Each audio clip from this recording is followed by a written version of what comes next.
As long as Navrotsky's messaging is anti-Ukrainian, it doesn't matter if it's also anti-Russian. Russia will ignore the anti-Russian messaging and will feel emboldened by the anti-Ukrainian messaging. That is the reality of the situation, and that is exactly what is happening. Go another day of wasting any time. I've got a lot to say, can't hold it in this time. No filter, I got no filter. No filter, I got Let's just say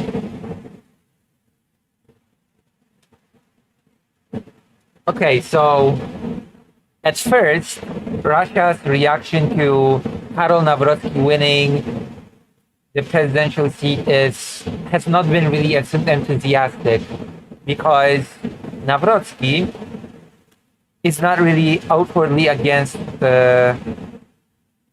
Ukraine, technically speaking, and is not really outwardly pro-Russia. That is a very important element. And so the official response to his election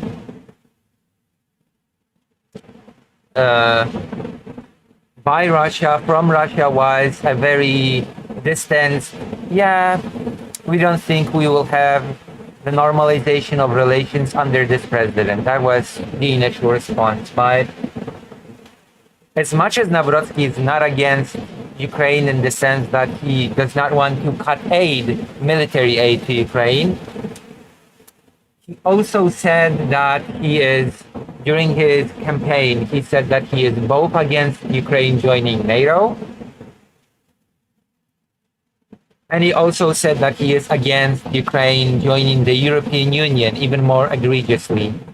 And very recently, he has repeated those statements right after a major Russian drone and missile barrage that was launched in response to the audacious Ukraine strikes on Russian air bases. So Ukraine attacked Russian planes which were preparing to bomb Ukraine. And in response, there was an unprecedented drone attack on Ukraine by Russia. And after that horrible attack happened, our dear Polish president-elect thought it was very important to say, yeah, Ukraine should not join the European Union or NATO. And this is where the very negative result of Nawrocki winning the Polish election comes to light. A very emboldening message to Russia that not only the United States are basically abandoning Ukraine, but also Poland is sending a message of non-support during Ukraine's most difficult time, which is, I think, very important to point out. There's a video here that I would like to watch. Let us get to the bottom of this, I suppose. Russia is encouraged by Trump's attitude, and if I may be so bold, even by the new Polish president's statement to the Hungarians over the weekend that he's not in support of Ukraine joining NATO or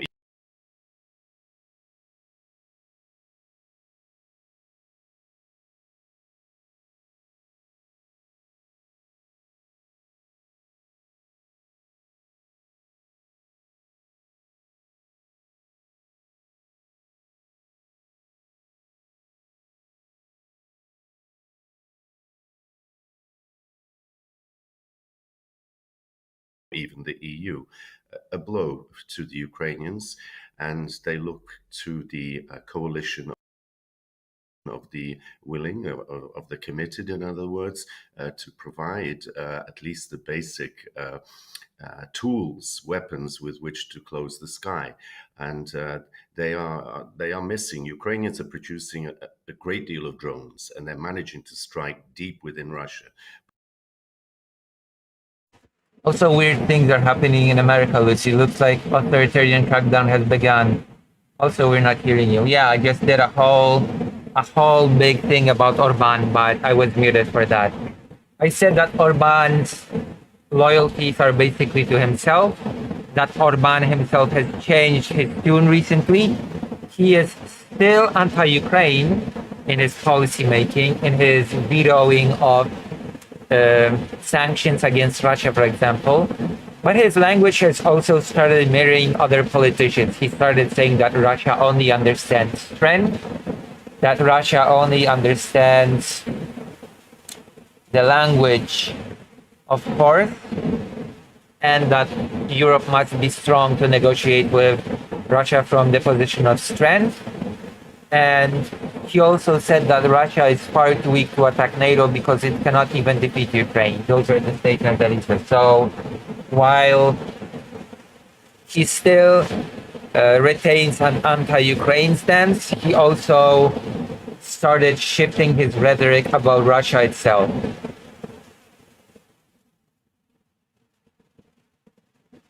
So basically, we should remember when it comes to Orban that his loyalties are basically only to himself. He will do whatever he thinks will keep him in power. That is his primary loyalty. He is not exactly as dependent on Putin as, let's say, Lukashenko is. That is a thing that is worth remembering. Is what I said when I was muted. But they need also the defense systems to stop the Russians from pounding daily. Also, speaking of defense systems that Ukraine need, apparently 20,000 of those anti-air missiles have been diverted from Ukraine to the Middle East by Trump. So that is also a thing that I will probably do a whole separate segment on, but I will have to read up more about it. But so far the important thing is that that has happened. So the United States actions and the words from people like the newly president-elect of Poland simply serve to embolden Russia further in its actions. That is the takeaway. This is not, we're expecting a big attack, an even bigger attack. But what have the last attacks been in the last few days? They've been massive attacks. And there is a summer offensive brewing. Let's not forget that Russia is basically preparing a summer offensive. And let's not forget that behind the scenes, the Trump administration has been pushing for the Senate to weaken the sanctions. So things have not been going well, and things only seem to be moving in a worse direction. Even if Ukraine is on its own, without help, having some very successful operations, it does not change the fact that the so-called international Western community is not really aiding Ukraine in a way that would allow it to, defend itself properly against Russia. In the case of the United States, it's active sabotage against Ukraine. Let's not mince words here. The United States are actively sabotaging Ukraine's war effort at the moment, from ally to enemy. Stu. Which is very unfortunate. Kyiv bombed again.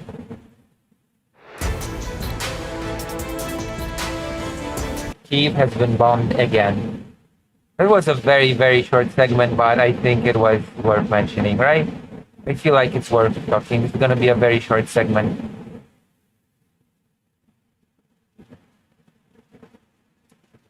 Seven minutes or so. But I feel like it still falls under the topic of the aftermath of the Polish election, which I am always glad to talk about.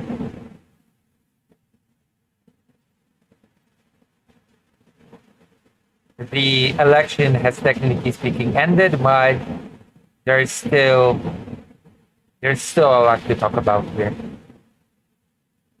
What do you think? Any thoughts? Any questions?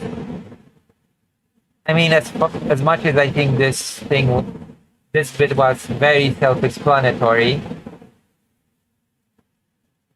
There you go. Oh, this is great. This is amazing. This article is amazing for me to read because the irony of these words coming from Karol Nawrocki cannot be overestimated. My goodness. I've already done an extensive segment on why Karol Nawrocki saying contentious issues must be solved is the irony of the year, considering that he was one of the people responsible for trying to censor Holocaust history. Amazing.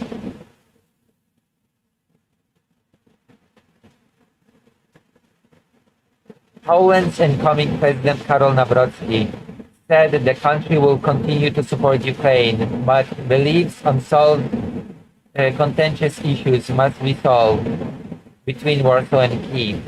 Okay, I don't even know what he's talking about at this point, considering that the exhumation of the victims of the Volhynia massacre have already begun.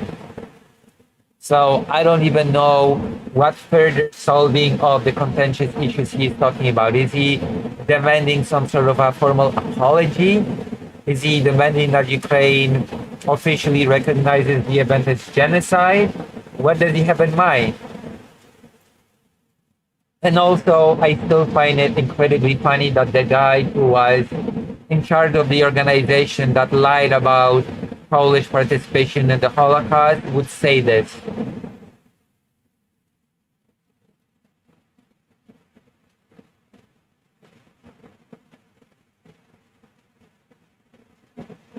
Actually, it was not only Kyiv, but yes,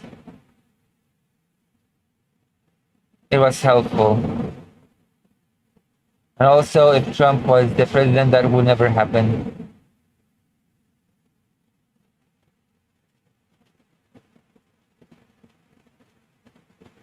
No, it wasn't only Kyiv, but you know, it was the entirety of Ukraine.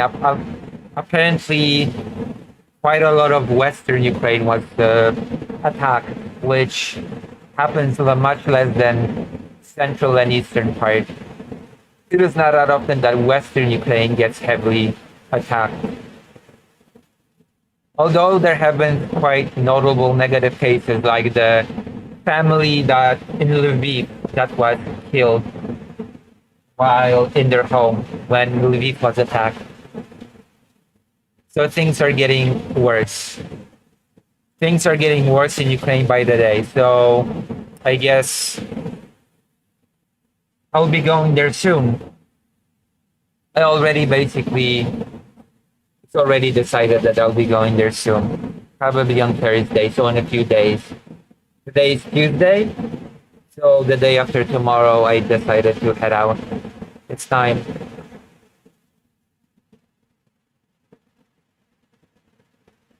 I have to prepare though.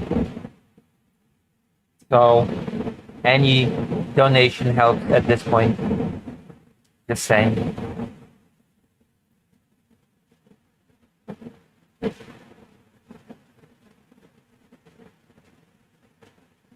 Especially since I might need a place. And that place is probably gonna cost, so yeah.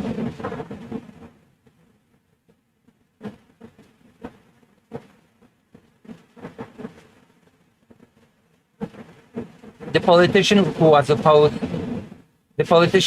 opposition party Law and Justice's pick for president narrowly won the election last weekend and will be sworn in August. In his campaign, he voiced opposition to Ukraine's membership in the EU and NATO, despite supporting Ukraine's sovereignty. In his first interview with a foreign media outlet, Nawrocki told Hungarian weekly Mandiner that Poland will continue to offer strategic and military assistance to Ukraine. However, he said he is opposed to fast-tracking EU membership for the country. And this is a huge mistake. This is the part that emboldens Russia to more aggressive action. Ukraine should absolutely be fast-tracked to EU membership as fast as possible, okay? Like, this short-sightedness really annoys me. Really, really annoys me, especially since Ukraine would be an undeniable asset to the European Union overall. On the one hand, we must support Ukraine in its conflict with the Russian Federation, but Ukraine must understand that other countries, including Poland, Hungary, this is telling. The fact that he just listed Hungary is telling. And other European countries, but Slovakia also have their own interests, he said. Now, Brodsky mentioned, like, this is written, this reads as if those conversations were happening during peacetime. I'm gonna be honest. Oh yeah, they want to join the European Union, but you know, we have our own interests. This would have, I would have somehow entertained this if this sort of talk was made during peacetime, not during the biggest war since World War II. Nawrocki mentioned unfair competition with Polish agriculture or with logistics sector. Yeah, because you know what? The European Union was also concerned by unfair competition from Poland when Poland was joining the European Union. And somehow, all the parties involved were able to figure it out. So I'm pretty sure that all the parties involved will also be able to figure out Ukraine's membership and competition and logistics. Okay? I'm pretty sure that can be figured out. Not by just blocking Ukraine from joining. Ridiculous. We have to find a compromise, a consensus on these, he said. Yeah, and that consensus and compromise do not come from blocking Ukraine's ability to join. The president-elect said both economic and historical issues must be resolved with Kyiv, including a decades-long dispute over the 1943-1944 Volhynia massacre, during which Ukrainian nationalists murdered around 100,000 Poles. So, I'm sorry, but the exhumation of bodies has already started. What else does the new president-elect expect? What else does he want? What does he want? In his presidential campaign, Nawrocki also suggested he would block Ukraine's bid to join NATO until issues over Volhynia have been resolved. Which, at this point, I have no clue what that means. I have no idea what that means at this point, considering that, once again, I will remind that the exhumation has started. It is happening as we speak. Maybe not at this time, but maybe not at this hour, but it is, in fact, happening. What a president Poland has elected. Putin is a war criminal. There you go. At least this part is okay. Wants to do nationalism and scapegoat Ukrainians. However, while expressing skepticism over the government's Ukraine policy, the president-elect still took a hard stance against Russia. Nawrocki told Mandiner that Russia and its aggressive politics are the most important enemy in the East. It doesn't matter. It does not matter how hard of a stance Nawrocki takes against Russia, as long as he also takes an anti-Ukraine stance at the same time. Russia doesn't care if you don't like it. Russia doesn't care if you call it a terrorist state or Putin a war criminal. As long as you're anti-Ukraine, that is all that Russia needs to feel emboldened.